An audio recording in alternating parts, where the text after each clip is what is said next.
দেখুন, একজন পুরুলিয়াবাসী হিসাবে আমি বলবো আমাদের যে কাছাকাছি যে ছড়রা এয়ারপোর্টের কথা বলা হয়েছে, মানে এটার উপযোগিতা সম্পর্কে আমরা সবাই জানি।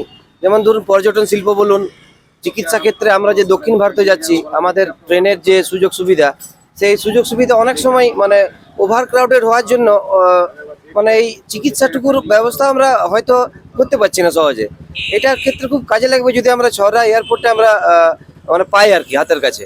তাছাড়া পুরুলিয়া যে একটা এই যে পর্যটন শিল্প গড়ে উঠছে, এর ক্ষেত্রেও বাইরের লোক বলুন বা আশেপাশে অন্যান্য রাজ্য থেকেও লোক এলে আমাদের পর্যটন শিল্প তথা মানে যদি বলেন জেলা সার্বিক উন্নয়নও এর ফলে অনেক সুবিধা হবে, উন্নয়নটা তাড়াতাড়ি হবে আর কি।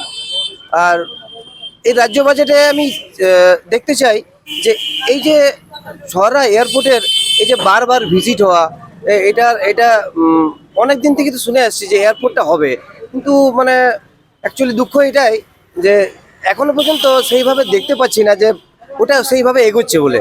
ভিজিট হয়তো হচ্ছে, কেন্দ্রীয় টিমও আসছে, রাজ্যের টিমও দেখছে।